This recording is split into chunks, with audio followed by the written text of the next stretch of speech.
In the village of Okpo, there lived a beautiful girl named Adana. She was kind-hearted and loved by everyone. But tragedy struck when her mother passed away. Her father, Chief Okonkwo, a wealthy and respected man, soon remarried. His new wife, Nneka, was charming on the outside, but inside her heart was dark with jealousy. At first, Nneka pretended to love Adana, but deep down, she envied her beauty and the way people adored her. She wished her own daughter, Obianuju, would be the favorite instead. Every day, her hatred grew stronger, until she could no longer hide it. One evening, an old woman arrived at the village market, selling strange-looking items. Among them was an ancient mirror with golden edges. "This mirror shows the truth," the old woman whispered. Nneka, curious and eager, bought it, hoping to use it to her advantage. Back home, Nneka placed the mirror in her bedroom.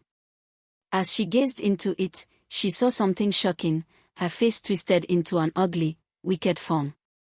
She gasped and stepped back. "What kind of mirror is this?" she cried. A strange voice echoed from the mirror.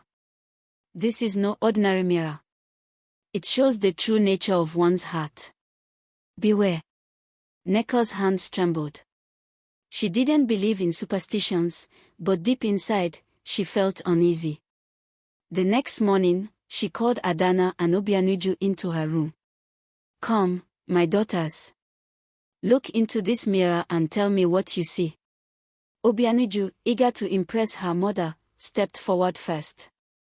She gasped as she saw her reflection. A shadow of greed covered her face. She quickly stepped away. Then, Adana stepped forward. The mirror revealed a bright, glowing light around her, pure and golden. She was full of kindness and love. Nneka clenched her fist. Her jealousy burned hotter than ever. That night, Nneka lay awake, plotting.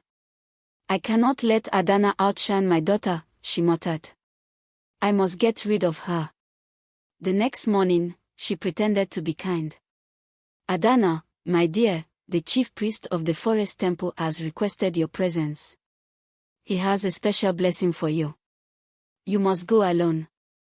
Adana, trusting her stepmother, agreed. As soon as she left, Nneka smirked. She had paid a group of dangerous men to wait in the forest and make sure Adana never returned. As Adana walked deeper into the forest, the trees whispered, and the air grew colder. Suddenly, 3 masked men jumped out. "You won't leave this forest alive, little girl," one of them sneered. Terrified, Adana turned and ran. She tripped over a tree root and fell. Just as the men closed in, a blinding light surrounded her. A deep, powerful voice echoed, "She is protected. Harm her, and you shall face the wrath of the gods." The men screamed in fear and ran for their lives.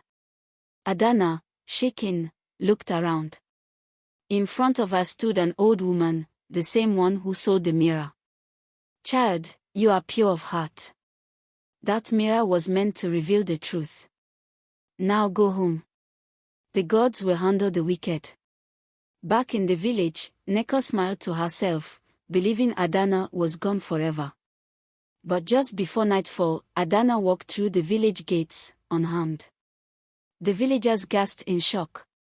"She is back. The gods have saved her," someone whispered.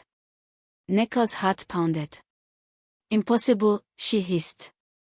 Just then, the cursed mirror in her room started glowing. It spoke loudly, so the whole house could hear. "Nneka, your wickedness is exposed.